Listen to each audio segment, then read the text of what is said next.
It was a mining moon, a frozen ball of ice and rock hanging on the edge of Alliance space. The ground cracked with every shift of the crust, releasing steam from deep vents that froze instantly into crystal clouds. The air outside could kill. In minutes, and even inside the colony domes, the cold never fully went away. People wore thermal jackets even in their bunks. But now, it was worse. The main fusion reactor had failed 2 weeks ago. Backup generators kept the oxygen flowing, but the heat was fading. In the corridors, frost coated the walls. Every day, the lights grew dimmer. Children huddled together under blankets that did little to stop the creeping chill.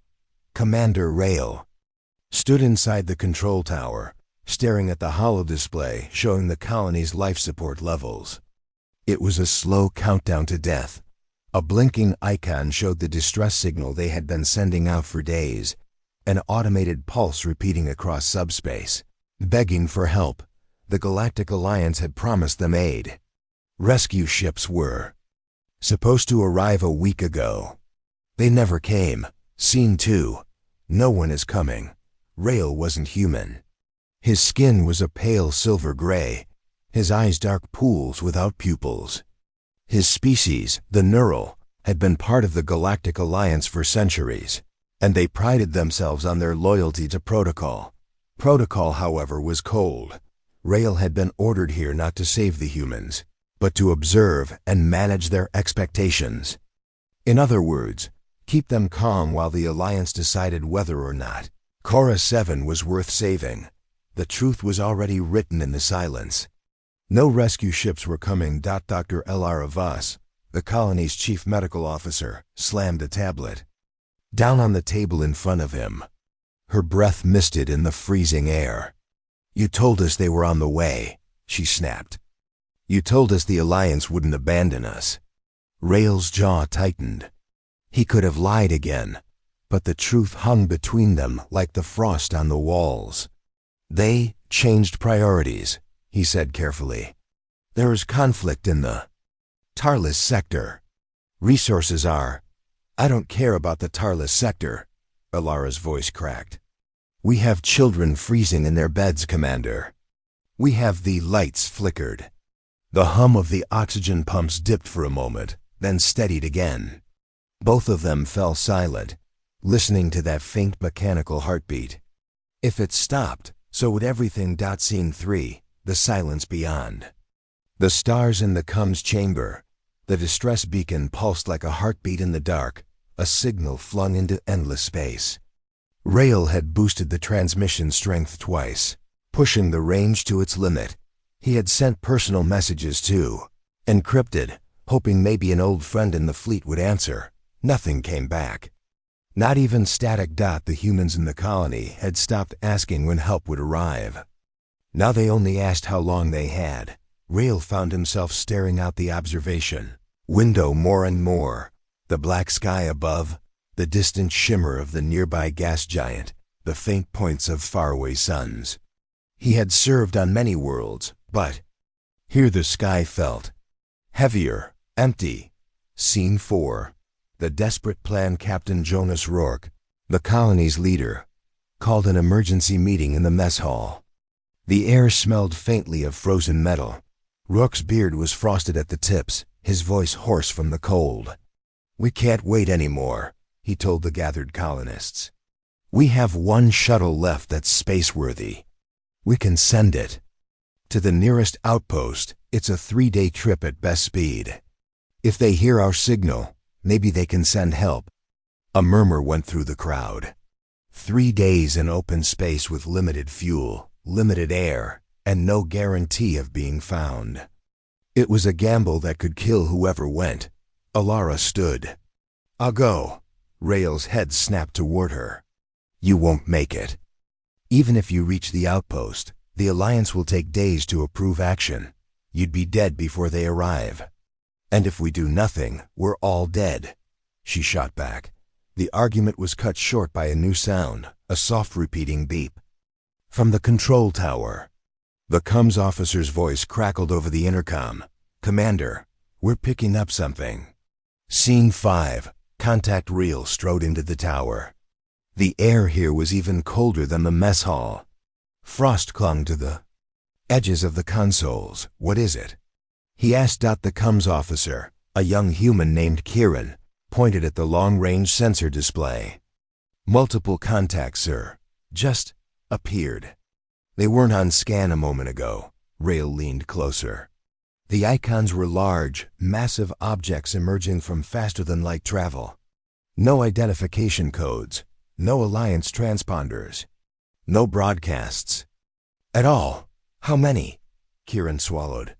9, no, 11. And they're moving fast." Alara had followed Rail up to the tower. She stared at the display. "Rescue ships?"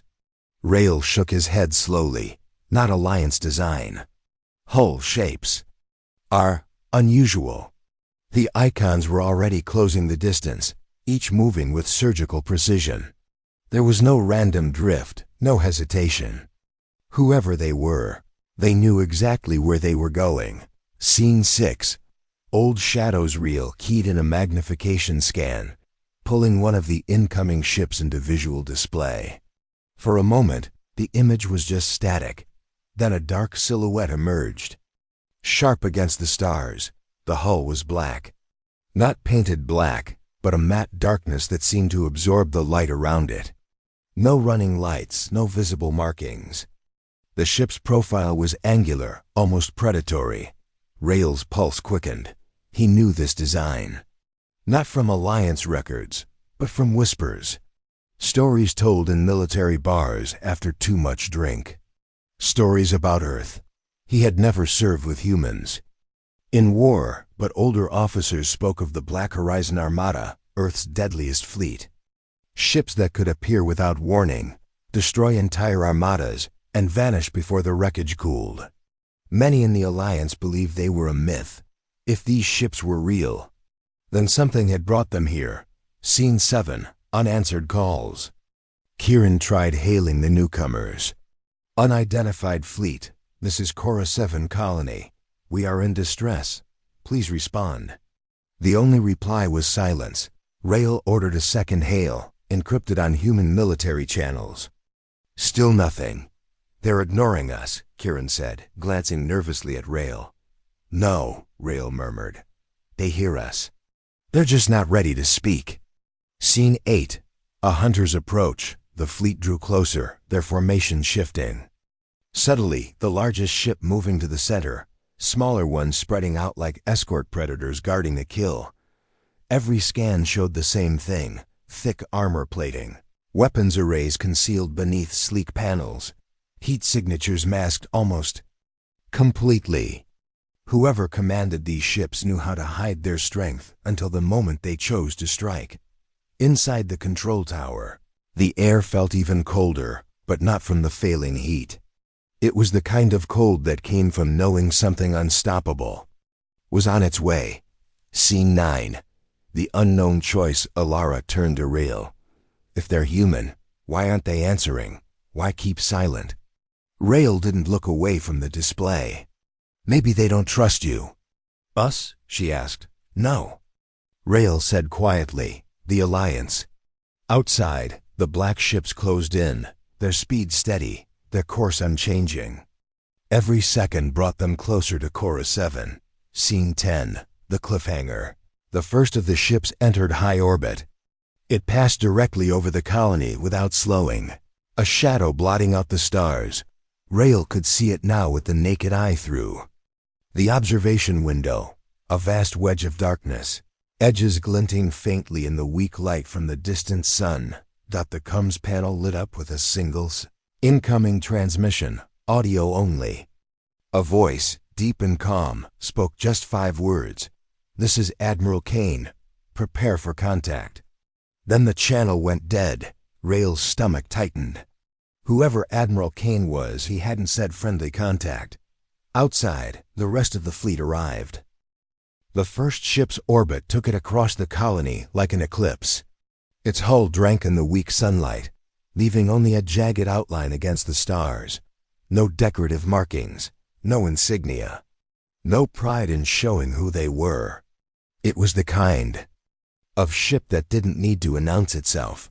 From the control tower, Rael stood frozen. His hands were on the console, but he didn't move. Around him, the human comms crew whispered to each other, their voices low, as if speaking too loudly. Might draw attention from whatever was above them. Dr. Ilara Vos stepped closer to the observation glass. Her breath fogged the already frosty surface. "They're enormous," she whispered. Rael didn't answer. He was studying the formation of the fleet. Every movement was deliberate. The smaller ships moved like guard wolves, pacing the lead vessel. The entire group turned in perfect synchronization, each ship shifting position with mathematical precision. This wasn't a group of vessels thrown together in desperation. This was a fleet that had trained together for years, maybe decades. Scene 2. The silence of the fleet. The fleet did not broadcast any welcome. No lights blinked along their hulls, no external hails, no open comms. Even their approach had been unnervingly quiet. The only reason Cora 7 had detected them at all was because they had chosen to be detected. Rael had seen war fleets before. Alliance formations tended to be grand, ceremonial, even when approaching neutral territories. It was part of the politics, showing strength without firing a shot. But this fleet wasn't here for politics. They didn't need to show strength. They were strength. Scene 3. The voice of the Admiral. The comms panel crackled again, a burst of static before a voice cut through, steady and unhurried. "This is Admiral Kane, Black Horizon Fleet. Colony Cora 7. Prepare for contact." The voice was deep, almost calm, but there was weight in it. The kind of weight that made every person in the control tower straighten their backs without even realizing it. Rael glanced at Ilara. She looked both relieved and unsettled. "They're human," she said softly. "Yes," Rael replied. "But not like you." Scene 4. Rumors and legends as the fleet drifted into lower orbit. Rael's mind returned to the stories he had heard over the years. The Black Horizon Armada was not part of the official Earth Defense Force, not anymore. They had withdrawn from the Galactic Alliance decades ago. After the last war, the stories always started the same way. They appear without warning. They always ended the same way, and nothing survives the encounter. Some said the Armada was a relic of Earth's war against the Varkal Dominion, a ghost fleet that refused to stand down. Others whispered it was a shadow military, loyal only to itself and to Earth, answering no calls except the ones they chose. Until today, Rael had half believed those tailies were just old soldiers trying to impress rookies. Now the shadows had a shape. Scene 5. Landing orders. Kane's voice returned.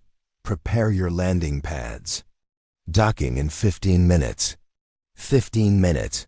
On any Alliance world, a visiting fleet would request permission to land, exchange navigation protocols, and confirm docking schedules, a process that took hours. The Black Horizon fleet was doing none of that. Rael's console lit up with alerts as the colony's automated systems scrambled to adjust for incoming ships. Large landing pads extended, groaning against the frost. Fuel lines pressurized. Atmospheric. Shields flared to life. "They didn't ask," Ilara said, shaking her head. "No," Rael said. "They told." Scene 6. Descent of Giants. The first of the smaller ships broke formation, descending toward the colony. Even small was misleading. Each vessel was the size of a heavy cruiser, bristling with weapon mounts and armored plating. Main flagship remained in orbit, a silent black fortress against the stars. It didn't need to move. Its mere presence kept every other object in space at a respectful distance. The descending cruisers moved with eerie stability. There was no drift, no sway, no sign of struggling against Cora 7's thin atmosphere. They simply cut through the air like it wasn't there. The sound came a moment later, a low, vibrating roar that rattled the frost loose from the dome walls. Every colonist stopped what they were doing to look up. Scene 7. First sight. The landing pads shuddered as the cruisers touched down. Their landing gear sank slightly into the ice-coated steel, anchoring them like claws. Hatches hissed open, releasing a faint mist that curled into the freezing air. From each hatch, armed soldiers emerged. They were human. Tall, heavily armored, faces hidden behind black visors. Their armor had no bright colors, no unnecessary decoration. Everything was practical, functional, designed for survival and killing. Soldiers fanned out silently, scanning the area with disciplined sweeps of their rifles. They did not speak, Ilara whispered.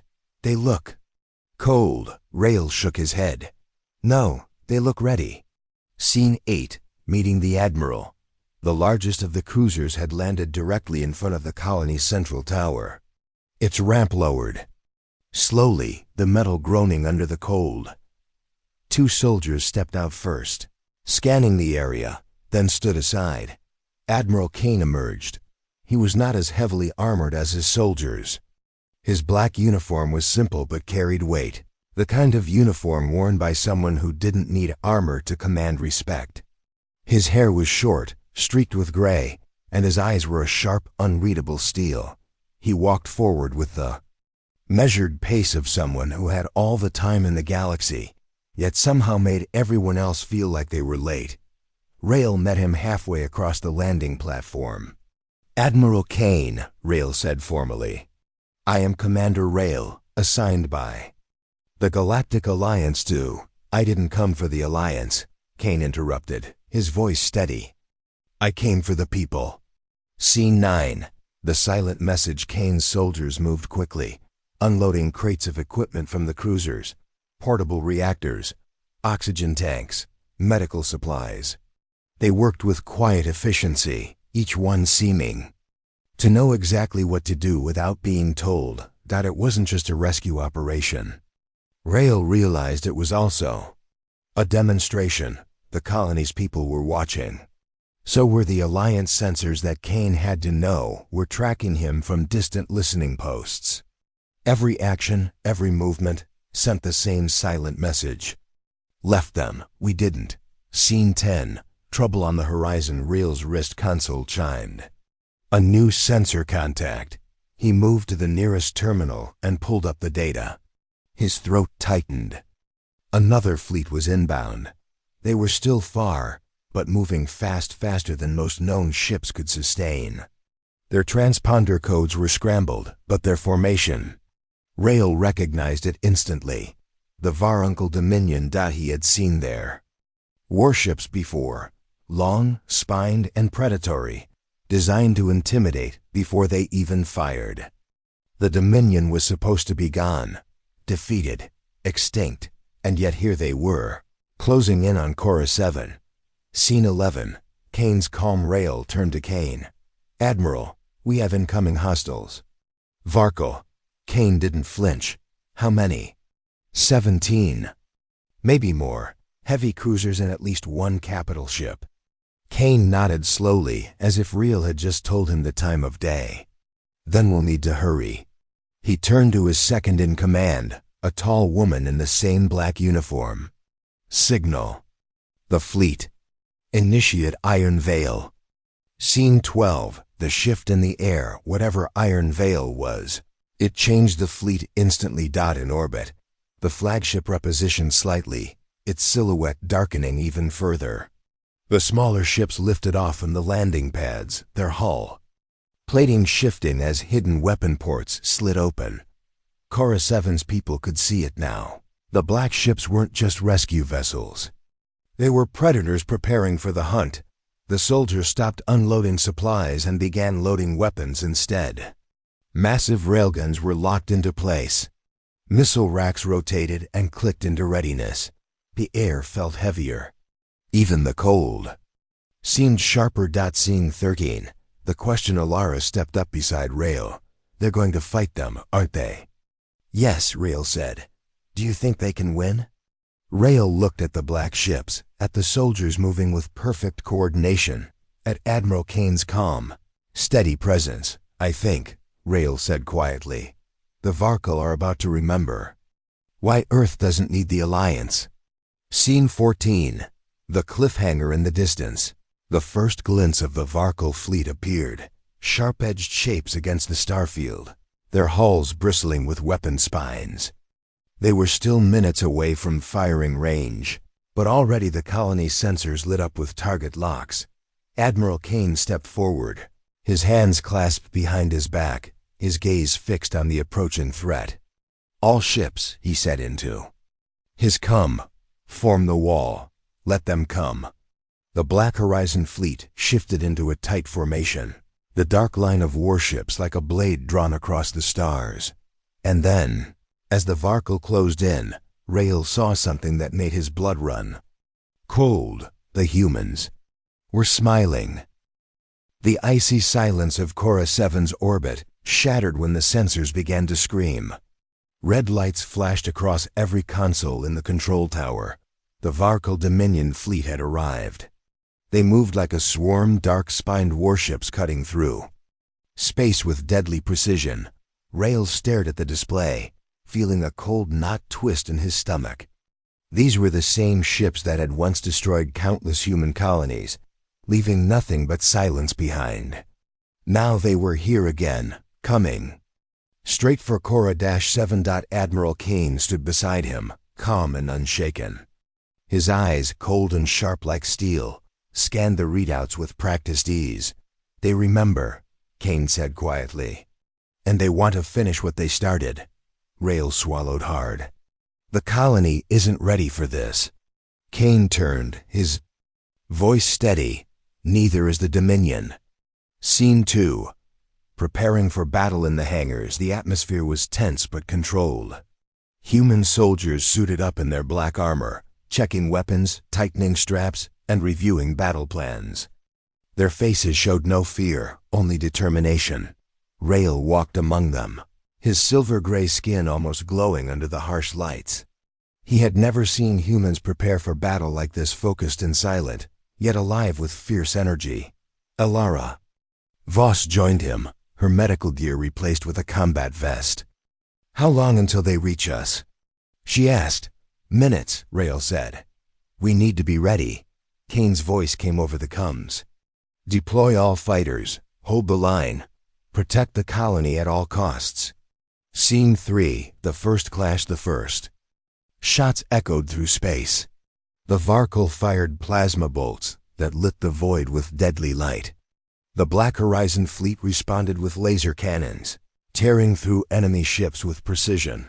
Rael watched from the tower as the battle unfolded. Above, he could see the smaller human fighters darting through the enemy lines, attacking swiftly before slipping away. "Look at them," Alara said, awed. "Like ghosts." "They're more than ghosts," Rael said. "They're hunters." Scene 4. The destroyers charged. Suddenly, a human destroyer broke formation. It surged forward at full speed, heading straight for the Varkal capital ship. Rael's heart pounded. "That's a suicide run," but Kane's voice was calm. "It's a distraction." The destroyer fired everything it had, drawing enemy fire as it raced toward the massive warship. Then, just as it seemed doomed, it vanished from sensors. Scene 5. Behind enemy lines. Moments later, the destroyer reappeared, inside the Varkal fleet. Rael gasped. The ship had slipped past the defenses, attacking from behind. It fired missiles and lasers, crippling enemy ships and throwing their formation into chaos. "This is why they call them Earth's deadliest fleet," Kane said. "They fight smart. And hard." Scene 6. Rael's realization. Watching the battle, Rael felt something shift inside him. The humans weren't just fighting to survive. They were fighting for something more. For honor, for revenge, for home. He thought about the stories he had heard. The Black Horizon fleet was a myth, a ghost story told to scare enemies. But here they were, alive, dangerous, and ready. And now Rael knew no one could stand against them and win easily. Scene 7. The Varkal strike back. The Varkal recovered quickly. Their capital ship charged a planet-killer weapon, a massive energy cannon designed to destroy entire worlds. Rael's breath caught. If it fired, the colony would be vaporized. "Admiral Kane, the weapon is charging," Rael said urgently. Kane nodded. "Then we end this now." Scene 8. Preparing for the last fight, the Black Horizon fleet tightened their formation. Fighters zoomed around, locking targets. Marines prepared boarding dropships for a final assault. Rael watched the Marines suit up, their faces set in grim determination. He knew this battle would not be easy. Ilara came to him. Will they make it? Rael didn't answer. He only looked toward the approaching Varkyle weapon, the fate of the colony hanging in the balance. Scene 9. Boarding the beast, the Marines launched in dropships, racing through space toward the Varkyle capital ship. They moved like shadows, silent and deadly. Rael followed in his own shuttle, refusing to leave them alone. Inside the capital ship, the Marines fought through dark corridors, zero gravity making every move a challenge. The enemy was fierce, but the humans were fiercer. Scene 10. The battle in the darkness. Gunfire echoed in the corridors. Marines and Varkyle soldiers fought hand to hand. The cold metal walls ran red with blood. Rael could hear Ilara's voice over the comms, steady despite the chaos. "We're almost to the core. Charges are set." But time was running out. Scene 11. The final countdown. Back on Cora 7, the fleet prepared for the worst. The planet killer weapon's energy was at maximum. Kane's voice cut through the tension. "Hold the line. The Marines will do their part." Rael's heart raced as he watched the timer tick down. Scene 12. The explosion. Just as the timer hit 0, a massive explosion rocked the capital ship. The charges detonated perfectly. The planet killer weapon shattered, its core glowing bright. Before going dark, the Varkyle flagship shuddered and exploded in a fireball. Scene 13. Victory and loss. The battle was won, but not without cost. Many ships were damaged and Marines were lost. Rael looked at the survivors, battered but proud. Ilara sighed in relief. "They did it." Kane's voice came over the comms.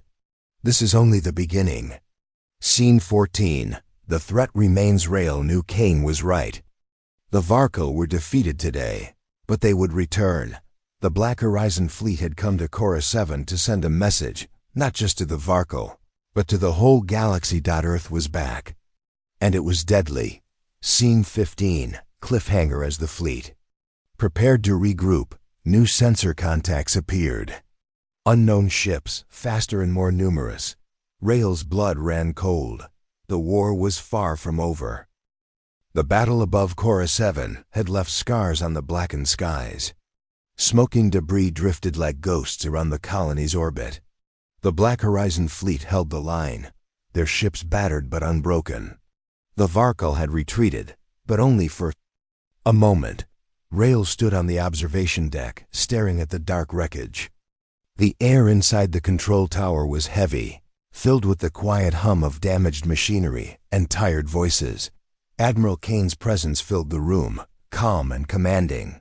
He moved slowly, eyes scanning every monitor, every report. The silence between attacks was almost worse than the fighting. Ilara approached Rael. "How long until they come back?" Rael shook his head. "They're not just running, they're planning something." Scene 2. A dangerous warning. A sudden alarm cut through the quiet. Red lights flashed, warning of a new threat. Sensors detected a huge object moving quickly toward Cora 7. Rael's stomach tightened. What now? Kane stepped forward, studying the data. "It's a Varkyle warship, and it's not alone." The ship was larger than any Rael had seen, massive and heavily armed. But more worrying was the strange technology visible on its hull, something new, dangerous. Scene 3. The hidden weapon. The massive warship charged up a weapon unlike any seen before. It hummed with energy, sending waves through space that distorted sensors and scrambled signals. Rael felt a chill. "What is that?" Kane's eyes narrowed. a planet killer. Bigger and deadlier than the last one. This weapon could destroy not just the colony, but the entire planet below. If it fired, Cora 7 would be wiped off the map. Scene 4. Rallying the fleet. Kane barked orders. Prepare all ships. Get the Marines ready. We're going to stop this. The fleet moved like a single machine. Fighters launched from cruisers. Missile batteries locked targets, and every crew member readied for battle. Rail felt the tension rise with every passing second. The Varkal had returned, stronger and smarter. Scene 5. The Marine assault on the ground. Marines suited up in vacuum armor. Their mission: board the massive warship and destroy the weapon from inside. Rail joined them. He refused to stay behind. He wasn't just a commander anymore, he was part of the fight. Ilara handed him a medical kit. You might need this. Rail gave a small smile. I'll try not to. Scene 6. Into the void the dropships blasted off, cutting through space. Toward the enemy ship. The journey was tense and silent, broken only by the hum of engines and crackling cums. Rail's mind raced. The enemy's weapon must be destroyed, or everything would be lost. Scene 7. Boarding the beast. The dropships docked with the Varkal warship. Hatches opened, and the Marines spilled into dark, cold corridors. The ship's interior was alien smooth. Black walls with glowing red veins of energy. The silence was broken by distant mechanical noises and the steady beat of the weapon charging. Marines moved quickly but carefully, knowing that any mistake could be fatal. Scene 8. Fighting in the shadows. The Varkal soldiers were waiting. The corridors erupted in gunfire and explosions. Marines fired back, using the walls for cover. Rail ducked behind the bulkhead as a plasma bolt scorched the metal where he had stood. Seconds before, Ilara's voice came over the comms. We're almost at the core. Charges are set. Rail gritted his teeth. They had to hold out long enough. Scene 9. The enemy counterattack. The Varkal launched a fierce counterattack, trying to crush the Marines before they could destroy. The weapon. Rail saw one Marine fall, another forced back by enemy fire. The tension was unbearable, but the humans fought on, driven by determination and the knowledge that failure meant death for all on Cora 7. Scene 10. The final push. The Marines reached the weapon's core. Rail planted the explosive charges while others stood guard. Time was running out. The weapon's energy was at maximum, the countdown ticking closer to zero. Charges set. Rail whispered. They began retreating, but the Varkal were closing in fast. Scene 11. Escape under fire. The Marines fought their way back through the corridors, covering each other as they moved. Rail's shuttle was waiting in the docking bay. The engine roared as they blasted off, enemy fire chasing them. Ilara helped wounded soldiers on board, her medical training vital even in the chaos. Scene 12. The explosion. As the Marines escaped, the charges detonated. A massive explosion rocked the warship from inside. The planet killer weapon shattered, its core glowing bright before collapsing into darkness. The warship shuddered violently and broke apart, pieces drifting into space. Scene 13. The aftermath. The fleet cheered as the enemy ship was destroyed. The immediate threat was over, but the victory was bittersweet. Many Marines were lost, and the colony's future was still uncertain. Kane addressed the fleet. We've won this battle, but the war is not over. Rail nodded in agreement. He felt the weight of the fight ahead. Scene 14. An unexpected signal. Suddenly, a strange signal interrupted the celebrations. It was weak but unmistakable, a distress call from deep space. Rail frowned. Who's sending that? Kane's face darkened. We're not alone, and whoever that is, they want us to know. Scene 15. Cliffhanger. The Black Horizon fleet powered up their sensors and weapons. Rail stared at the stars, the distant signal growing stronger. The war had only just begun. Cora 7's icy surface was bathed in pale sunlight, but the mood among its people was dark and heavy. The colony had survived the latest attack, but everyone knew it was only a matter of time before the next wave arrived. Commander Rael moved through the corridors of the central tower, his silver-gray skin blending with the cold, dim light. Around him, colonists hurried, loading supplies and checking systems. Admiral Kane's fleet orbited overhead, a shield of black ships ready to defend. But the colony itself was still vulnerable. The last battle had drained resources and left many wounded. Ilara Vus was busy organizing the medics. "We need to be ready for the worst," she said, handing Rael a small data pad with medical supplies and casualty reports. Rael nodded grimly. "The Varkal won't stop. We need to protect this place, no matter the cost." Scene 2. The warning. The comm shattered when alarms blared across the colony. The sensors picked up a massive fleet approaching at high speed, faster and larger than before. Rael stared at the holographic display, heart pounding. "They're coming back." Kane's voice came over the comms, steady and cold. "All ships, raise shields and prepare for combat. This will be our final stand." Scene 3. Black Horizon fleet ready. The Black Horizon Armada formed a wall around Cora 7, their black hulls gleaming like blades in space. Every gun turret was aimed, every missile locked. Rael watched from the control tower, feeling the weight of responsibility. The fleet was his last hope for the colony's survival. Ilara joined him, her eyes fierce. "This time we fight to the last." Scene 4. Varkal advance. The enemy fleet appeared on the horizon, vast and terrifying. Varkal warships, larger and more numerous than before, moved like a storm dot. Their ships bristled with weapons and strange technology that twisted space itself. The Varkal had learned, and they came prepared. Rael swallowed hard. This is more than a fight. It's a war for survival. Scene 5. The first barrage. The battle began with a thunderous roar. Energy weapons lit up space, missiles streaked across the void, and explosions rocked both fleets. Kane's fleet held firm, returning fire with deadly accuracy. The Black Horizon Armada moved like a single organism, coordinated, precise, unstoppable. Rael watched as ships fell, human and Varkal alike. The cost was high, but they fought with fierce determination. Scene 6. Marines prepare to board amid the chaos. Kane gave a new order. A boarding party would assault the enemy's capital ship to disable its main weapon. Marines suited up in Koki vacuum armor, loading weapons and explosives.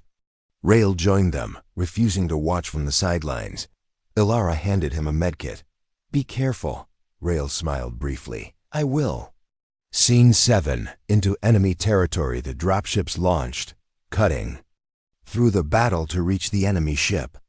The ride was tense and dangerous, with enemy fire tracking their path. Inside the enemy vessel, corridors were dark and cold, filled with the hum of alien machinery. Marines moved quickly, their training evident as they pushed forward through gunfire and obstacles. Scene 8. Fighting in the depths. The Marines clashed with Varkal soldiers in brutal close combat. Plasma bolts lit the halls, bodies fell, and the sound of battle echoed endlessly. Rael fought alongside his comrades, his rifle steady despite the chaos. Ilara tended to wounded soldiers even as they advanced, her calm presence a beacon of hope. Scene 9. Reaching the weapon core. After fierce fighting, the Marines reached the ship's weapon core, a massive device pulsing with dangerous energy. Rael planted explosives around the core, setting timers with trembling hands. "Charges set," he said quietly. Scene 10. The escape. With the charges set, the Marines began their retreat. The enemy pressed hard, desperate to stop them. Rael led the way, firing to cover the team as they rushed through the corridors. The dropships awaited, engines humming and ready. Scene 11. The blast. Just as the Marines boarded their ships and took off, the explosives detonated. A blinding flash filled the corridors. followed by a massive explosion that tore the enemy ship apart. The planet killer weapon was destroyed. Scene 12. Victory's cost. The fleet cheered the victory, but the joy was short-lived. Many Marines and ships were lost, and the colony's future was still uncertain. Kane addressed the fleet, his voice solemn. "This is not the end. The Varkal will return, and we must be ready." Scene 1-3. A new threat emerges as the Black Horizon fleet regrouped. New sensor blips appeared. Strange ships, faster and more numerous, approached from deep space. Rael's heart sank. The war was far from over. Scene 14. The final promise. Ilara stood beside Rael, watching the stars. "We fight for our home," she said. Rael nodded. "And we will never surrender." Scene 15. Cliffhanger. The unknown fleet closed in. Weapons primed. The Black Horizon Armada prepared for the fight ahead. The last stand was just beginning. Cora 7 trembled under a cold sun, its frozen plains silent but tense. Above, the Black Horizon fleet prepared for the greatest fight it had ever faced. The mysterious fleet closing in was unlike anything the galaxy had seen, swift, ruthless, and deadly. Commander Rael stood on the bridge of the flagship, eyes fixed on the stars. Around him, the fleet's black ships formed a massive shield, ready to strike. The colony's survival depended on their strength. Ilara Vus joined him, calm, but determined. "This is it," she said softly. Rael nodded. "No turning back now." Scene 2. Unknown enemies. The unknown fleet emerged from the darkness, revealing sleek ships with glowing blue engines and strange shapes. They moved like a single living thing, weaving through space with unnatural speed. Rael studied their formation. "Advanced tactics and technology we've never seen." Kane's voice crackled over comms. "These enemies don't care about the Alliance or Earth. They want control, total control." Scene 3. Battle stations. The fleet went to battle stations. Weapons powered up, shields flared, and pilots took their positions. The colony's fate rested on this fight. Rael felt a surge of adrenaline. "All units, hold the line. Protect the colony at all costs." Ilara gripped his arm. "We fight together." Scene 4. First contact. The enemy struck first. Energy beams cut through space, tearing into the Black Horizon fleet's shields. Explosions rocked ships, and alarms blared across the fleet. Rael watched as a cruiser exploded, debris scattering like deadly stars. The battle had begun. Scene 5.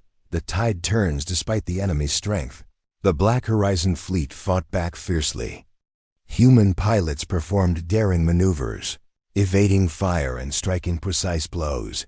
Kane commanded with calm authority, coordinating attacks that pushed the enemy back. Rael's heart pounded as he directed defenses, feeling the weight of every life on the line. Scene 6. The boarding assault. Amid the chaos, Kane ordered a boarding assault on the enemy's flagship.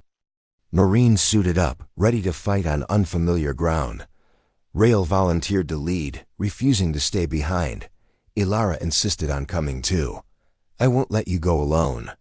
Together, they boarded the dropship, heading toward the enemy ship. Scene 7. Inside the enemy flagship, the interior was alien and dark, filled with glowing blue panels and strange symbols. The enemy's soldiers were fast and deadly, attacking without mercy. Rael and Ilara fought side by side, their teamwork a perfect balance of strength and skill. They pushed deeper into the ship, determined to disable its core weapon. Scene 8. The core battle. At the heart of the ship, the Marines faced the enemy's leaders. Gunfire echoed, bodies fell, and the fight grew desperate. Rael planted explosives on the core weapon, setting timers carefully.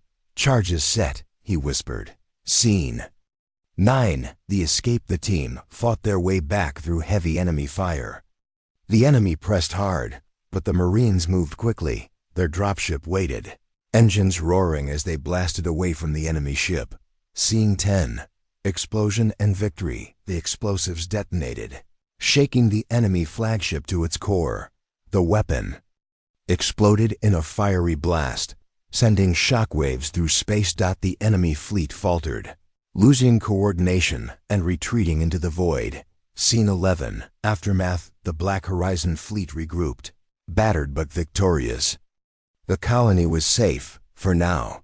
Rael looked at the stars, knowing the war had changed them all. Alara stood beside him. "We fought for our home," Rael smiled faintly. "And we will fight again, if we must." Scene 12. A new dawn. The sun rose over Cora 7, casting warm light on the frozen plains. The colony began to rebuild, stronger and more united than ever. The Black Horizon fleet prepared to leave, their mission complete, but their legend just beginning.